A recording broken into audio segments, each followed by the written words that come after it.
Welcome to Changing Higher Ed, a podcast dedicated to helping higher education leaders improve their institutions. With your host, Dr. Drumm McNaughton, CEO of The Change Leader, a consultancy that helps higher ed leaders holistically transform their institutions. Learn more at changinghighered.com. And now, here's your host, Drumm McNaughton. Thank you, David. Our guest today is Camille Dumont, Director for the Center for Career and Professional Development at Post University. Camille has 25 years of experience in higher ed and continuing education, career development, and overseeing academic departments, including having served as the president of the Connecticut Career Counseling and Development Association. Camille joins us today to talk about how Post's new programs are benefiting both campus and online students to graduate more job-ready graduates. Camille, welcome to the show. Thank you so much for having me.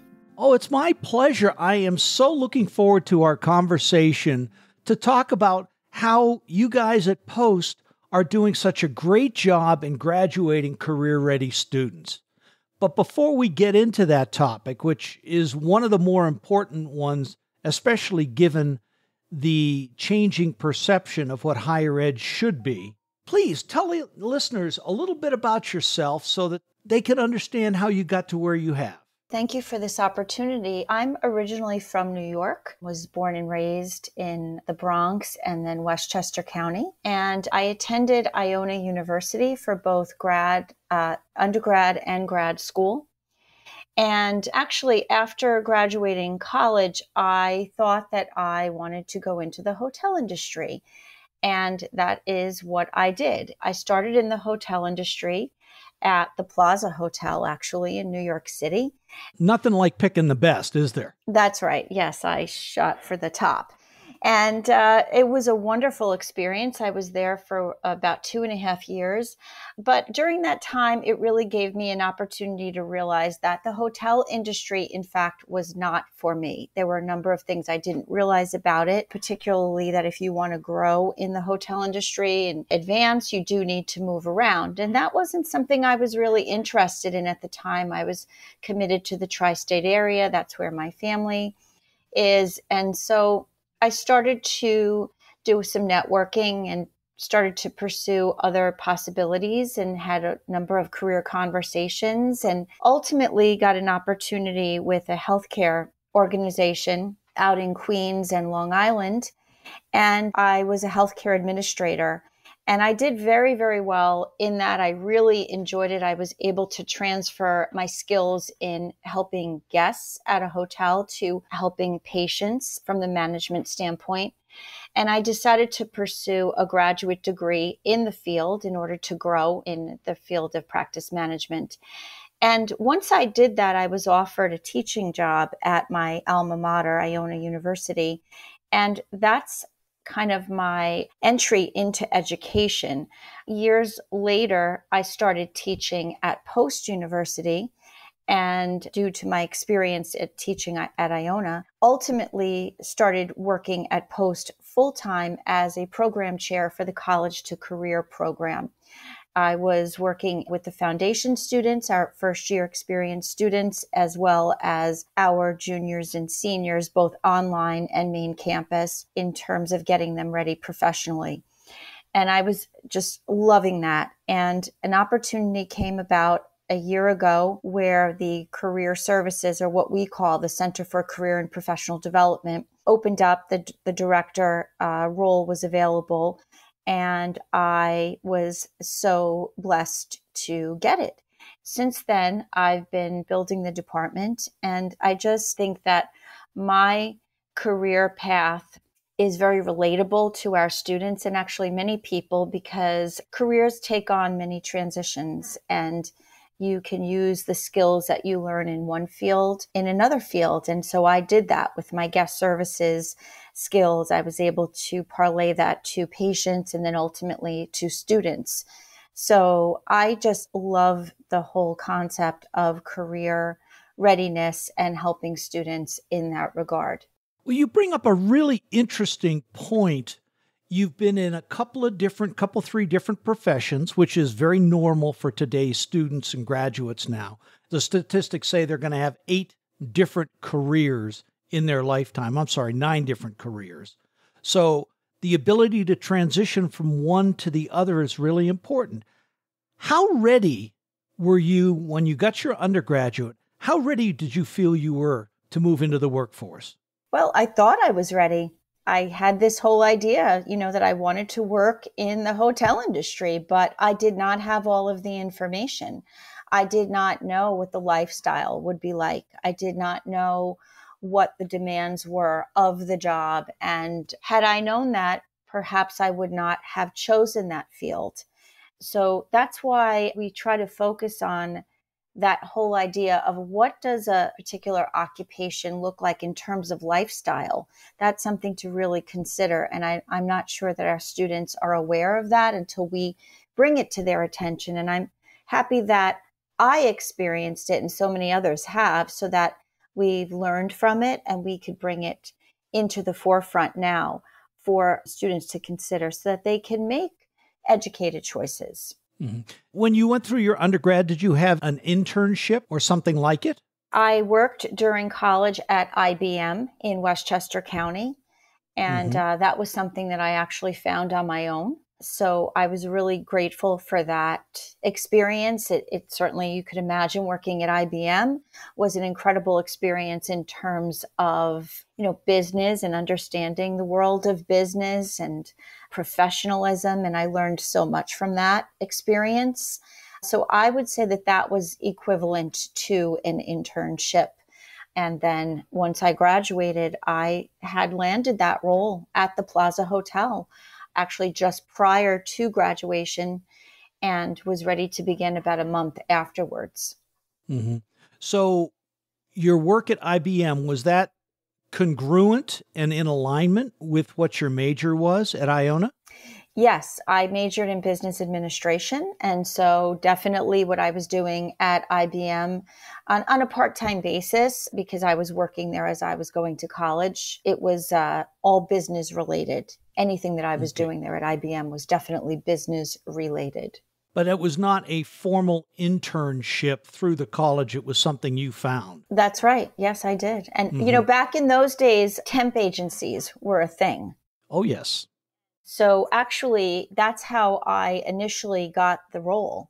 And I guess I did well enough that they ended up hiring me permanently. So I transitioned from the temp agency to a regular part-time employee of IBM in Westchester. I'm curious, what years was this, sophomore, junior, senior year, all the above? Starting in junior year. That was a really important time for me. Prior to that, I was working in part-time jobs, but at that point, I realized I wanted to do something that was more related to my field of study, to get more experience, somehow I knew back then that I needed to have this experience on my resume in order to, get into my next role following graduation, which I knew was going to be, this idea that I had in mind of working in a hotel. And I particularly had my eyes focused on the Plaza Hotel. And so that's how that came to be. It's like I said, there's no sense in settling for anything but the top, is there? No, and I don't regret it. It was, as I said, it was a wonderful experience being in New York City as a young person and having the opportunity to meet so many interesting people and working with very large companies that were clients of the hotel. Did a lot of business there, and it was truly a wonderful experience. I'm very grateful for it. And I still, to this day, I believe, use many of the skills that I learned in that role now. Those guest services skills were just ingrained in me.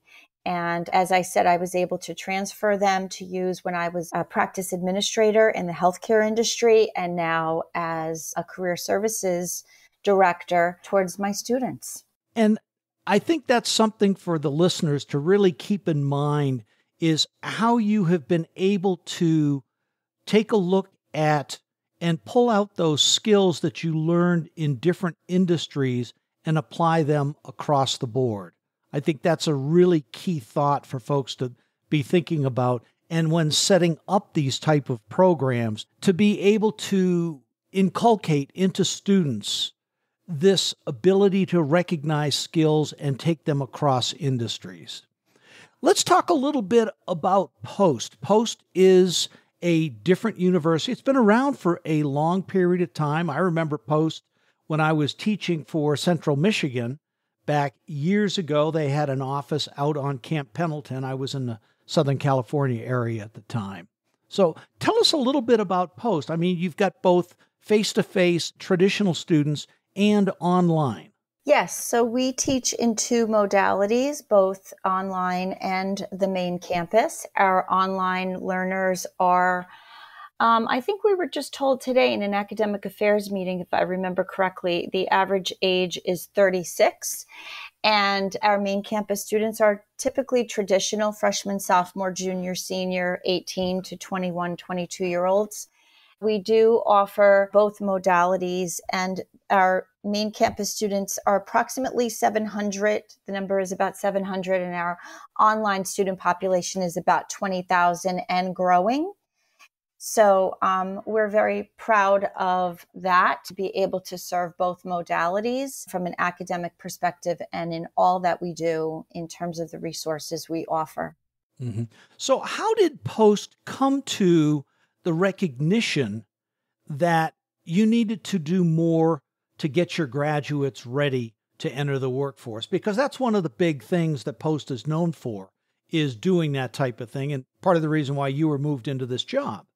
Well, I think now more than ever, colleges are looked upon to provide that opportunity. You know, they certainly come with a price tag, and yet there's what you're paying for. There's no guarantee of what you're going to get out of it. And so I think there's the recognition that we have a responsibility to provide students with opportunities to get something out of this investment. So a year ago, I took over this role, and we've really been reimagining the department. I've been building staff and coming up with numerous programs to provide those services to students, particularly our online population who really have not necessarily been served before, to provide them with that feeling that they have something that's going to come out of this investment. Mm-hmm. So with that, you've revamped the department. You've got a lot of other skills that, your National Career Development Association training, things along those lines. Mm-hmm. But coming in, you didn't have the typical setup that a, quote, regular university has. You didn't have an alumni association, struggling to identify alums. Plus, with the Department of Education, the requirements for gainful employment. Mm-hmm. So you really had to take a look at what was going on and how you were doing as far as preparing students and then being able to find them jobs or make sure they are finding jobs. Yes, we are a for-profit institution. And so with that comes some, requirements, particularly in terms of gainful employment. We do have to work with our students to help them to the best of our ability to find opportunities where they can make a fair living. Now, I do say that we can never guarantee finding students jobs. What we're in the business of really is educating them. And as part of that education, we have to teach them the skills that are needed that go along with job hunting, job preparation. There's so much more to it than just, looking for a job. They have to have a sense of self, understanding who they are, what they want to do, understanding all those lifestyle things that we talked about. And then in addition, preparing the tools, those tangible tools that they're going to need to apply, for those jobs. And so we're really trying to help to set the students up for now, but also for the future, so that they can understand that these skills, these workforce-ready skills, are lifelong skills that they will use really forever, for as long as they're working and for as long as they're in an occupation or a career. Which makes perfect sense. And this is one of the things that the reason I wanted to talk with you is there's so many things that, quote, not-for-profit universities can learn from for-profits in how to do these kind of things. When we talked before, you talked about a twofold approach, not only academics, but through your center as well. Let's talk about those, if we may, especially starting through the academic side, because you're doing things differently than most universities are doing them. Well, I am also functioning as the program chair for the College to Career Professional Development course. And that course is a required course for all of our students. They take it typically junior, senior year, both modalities. And this course really works in conjunction with the Center for Career and Professional Development, in that all the things that the students are learning in the course really prepare them for their professional life. It starts off, as I said, with that kind of assessment of who they are. And then they start to work on those tangible tools that include different types of resumes and doing mock interviews and understanding the art of interviewing and networking, the benefits of joining professional associations. So this course is really essential, but it can't do everything. And that's what we were finding, is that the department really needed to be reimagined to help in providing students with additional support, not just from this course, and then also earlier on, so that once they get to the course, all of this is not new to them. So we're trying to get students from once they enter into post, whether it's on the main campus or in our online courses, we're trying to get them early on to start thinking about, their next steps and start the process early. So in the junior year, they take, and this is a required course, regardless of what your major is, you're giving them the tools that they need to help choose their career, personality, skills, etc., alliances. But it actually starts before then. It starts really with their first class and your foundation. There's some essential things that you do there. Tell us about those, please. Absolutely. And this is something that I was a part of prior to taking on this role. I was the program chair for the foundation courses too. Those courses focus on putting students in cohorts or meta majors. So a student who's in the business school will be placed in the course, in this foundation course, with another student from the business school. And so they'll have commonalities in terms of their career goals, and they're able to start to talk about those early on in the course. We give them prompts, whether it's online through discussion boards or in the main campus through in-class discussions and assignments, to really start to think about early on what it is that they want to do. And they certainly don't need to come up with something right away, but it at least gets the conversation started. For our online students, it might be a little bit different, because they might already be in an occupation and they're either thinking about changing it, they're looking to be promoted, or maybe for some, they're even just starting. Maybe they're single moms who, haven't worked in a while, or they're moms who haven't worked in a while and they want to start again. And so now this is an opportunity to get an education and start a career. So whatever situation the student is in, we really try to meet them where they are. We really try to make it personal, and we really try to help them throughout the university. We do have a workforce ready initiative throughout the university that the idea is that every touch point, the student will have an opportunity to talk to somebody about a career related matter based upon that particular department. So it really is a shift in mindset that these conversations need to be happening throughout the university. And that's a tremendous benefit to the student. And I have to say, it's also a very nice supplement to the Center for Career and Professional Development. It's the idea of career everywhere. I like that term, career everywhere. Let's talk just a little bit more about the academic side, but I want to make sure we've got enough time to talk about CCD.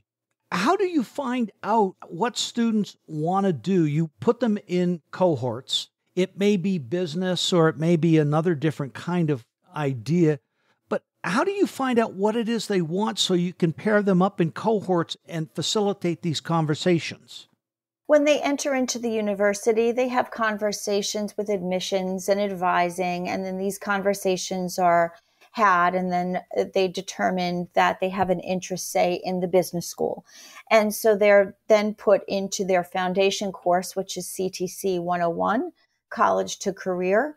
And within that course, they'll talk about business-related things with their fellow business students. And that conversation gets rolling. And sometimes at the end, the student will say, you know what, I think I'd like to pursue something else. Maybe I'm interested in child studies and I'd like to exit out of, my business major and find something else. But the point is that the earlier these conversations are had, the more awareness we bring to students as to what that type of a major looks like and what the outcomes could be for occupations and careers, the better, because it could validate their interests or it could help them to realize that this is not what I thought it was. And so I think I'd like to pursue something else. That's really important because not only you have the traditional things like internships and part-time jobs, but CCD visits classes every term. And then you have career fairs as well. One of the things you told me about, I thought was just fabulous. Your career closet. Tell me about that. That's neat. Tell us about that. Well, CCPD, the Center for Career and Professional Development, started a career closet, particularly for our main campus students, just because of logistics. And we've had a very generous staff and group of associates at the university who have generously donated gently used professional men and women's clothing to the department. And we have a lovely little closet in our building that's stocked with a mirror and a lock so that students can try things on.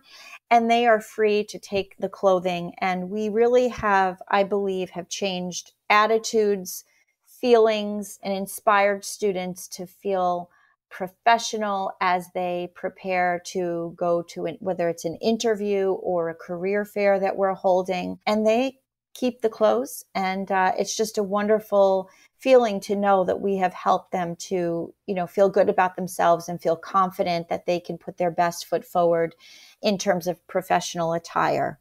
That is fabulous. And you do career fairs for online as well. A little different format, but you do them.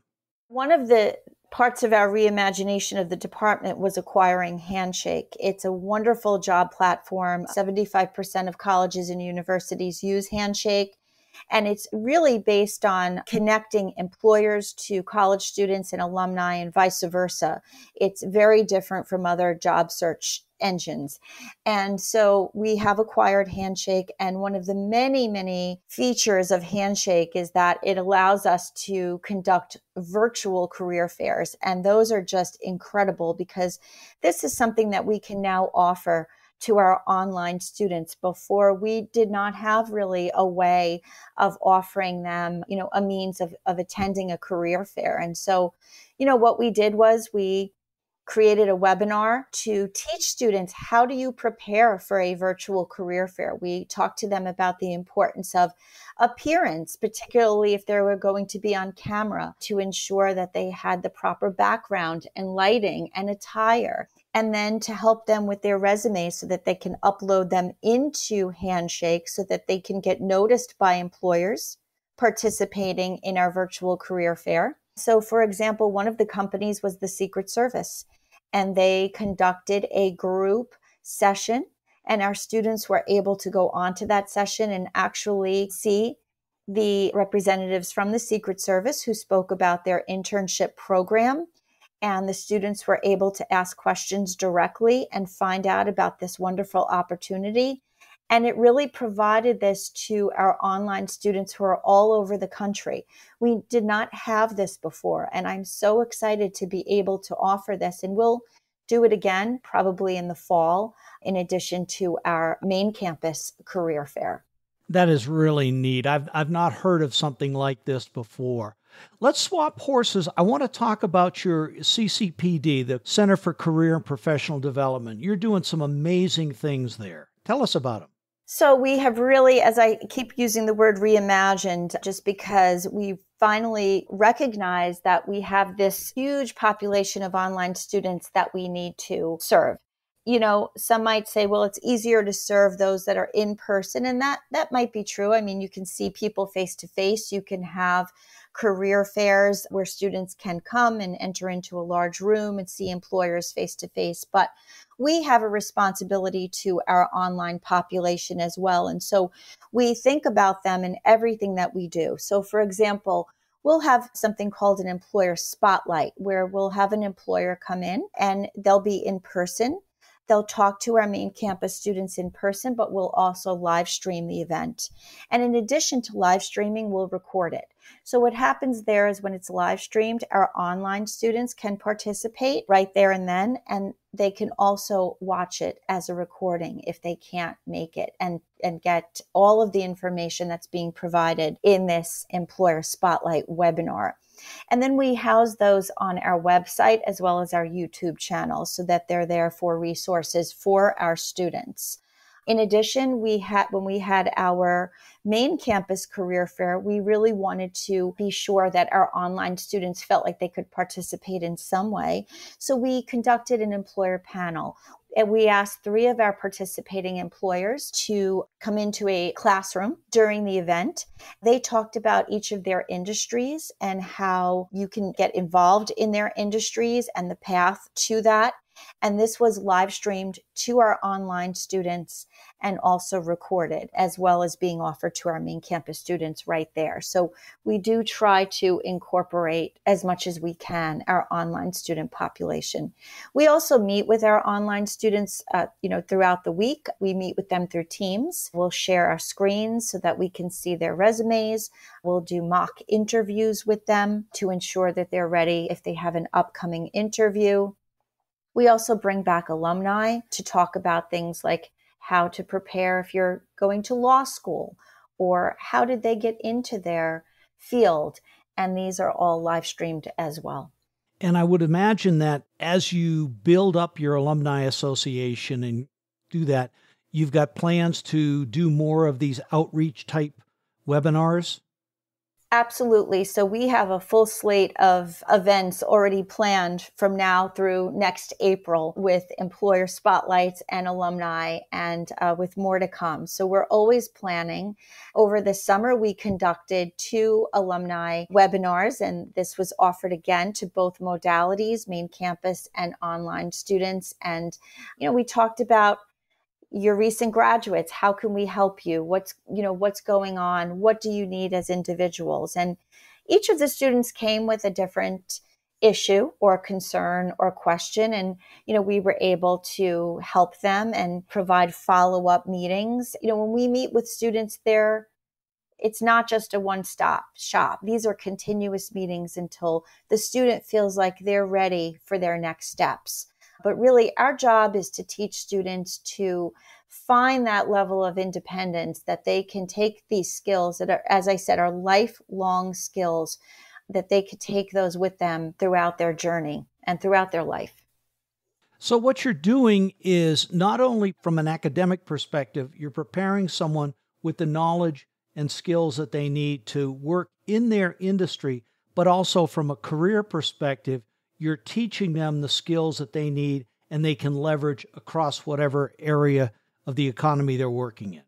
Absolutely. We are enabling them and providing them with essential skills that will help them really throughout their life. Of course, we're always there for them, but we want to give them the feeling of self-confidence that they can do this and that they have all of the skills necessary, whether it's, how do you network?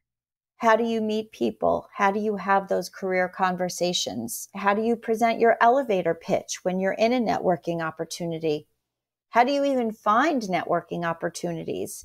We even go as far as teaching them how to create an appropriate LinkedIn profile, as well as so many other important aspects of the whole professional campaign.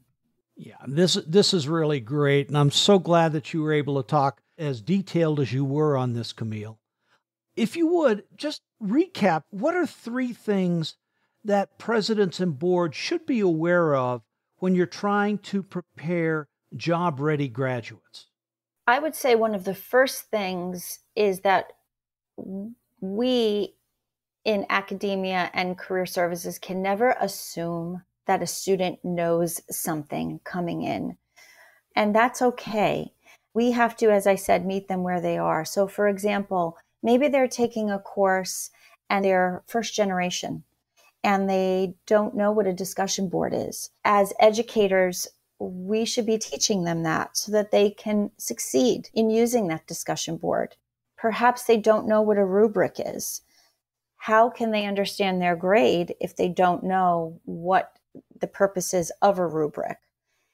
And the same goes for a resume. We can't assume that all students know the purpose of a resume or what it's supposed to look like or the specifics that it has to be geared towards each job that they're applying to. So we really go at it from the standpoint of the basics. And I think that is so important for anybody in the education field to understand is you really cannot assume. Otherwise, you're really doing your students a disservice. Those are really great takeaways. I'm going to add one more to this, something that you mentioned. When you have an event, when you have a job fair, whatever, make sure you're recording it. Build up that library so that students can come in and, I want to learn about the hospitality industry.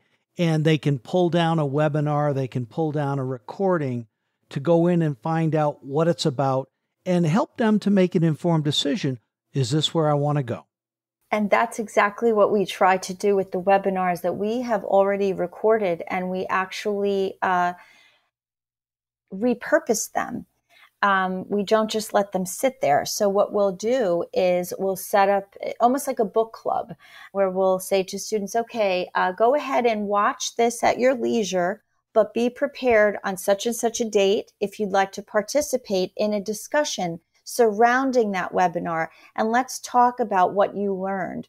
So it's actually an opportunity for students to discuss something that has already occurred, but still has value and so much that they could learn from it and, different things that they could pull from it. For example, when you heard that employer talking, what did you hear them say about the skills that they were looking for? And how can you apply those skills, if you have them, to your resume and your communication with that employer if you're thinking about applying for a job or an internship there? These are conversations that are essential. When I go into the classrooms and I talk to students, particularly our freshmen, and I'll ask them, so what are you doing for work? Many of them will say, well, I don't work. I don't have anything. And they don't understand that actually what they're doing is for their part-time jobs is work. They're thinking that it's not worthwhile because it has nothing to do with their ultimate career goal, but they don't understand that those early jobs are essential and they are work. And so when I tell them, you're working in retail, you're learning customer service skills, do you realize that those customer service skills will serve you and your future employer well no matter what you do? They're transferable skills. Same goes for communication. Once they hear that and the light bulb goes off, they start to realize that experience is essential. No matter what the experience is, they need to learn how to communicate that experience, be proud of it, and be able to connect it to a job that they're looking to acquire and help the potential employer understand that they are of value. Amen, sister. What's next for you? So many plans for our department. We have so many wonderful things happening. We're adding staff. We have an internship coordinator that we're getting our internship process in order to ensure the communication is disseminated throughout the university and everybody knows what we're doing. We are really on a roll in terms of advertising all of our events throughout the university. We rely upon not just the academia, but also the admissions and advising to help us to promote our events and get the students to attend. I think that's one of the most important things is let's get the students there. Somebody once said to me, you can lead a horse to water, but you have to make him thirsty. Oh, I like that. I like that. Camille, this has been a real pleasure. Thank you so much for being on the show. It's been my pleasure. Thank you so much for having me. I truly appreciate it. It's been my pleasure. Take care. Thanks for listening today, and a special thank you to Camille Dumont and for her sharing with us Post's approach to graduating more career-ready students. Join us next week when we welcome Michael Itzkowitz, former Deputy Chief of Staff for the Office of Post-Secondary Education at the Education Department, who'll be joining us to talk about the importance of analyzing the ROI of a college education and what all boards and presidents should know about data. Thanks again for listening. See you next week. Changing Higher Ed is a production of The Change Leader, a consultancy committed to transforming higher ed institutions. Find more information about this topic, along with show notes on this episode at changinghighered.com. If you've enjoyed this podcast, please subscribe to the show, and we would also value your honest rating and review. Email any questions, comments, or recommendations for topics or guests to podcast@changinghighered.com. Changing Higher Ed is produced and hosted by Dr. Drumm McNaughton, post-production by David L. White.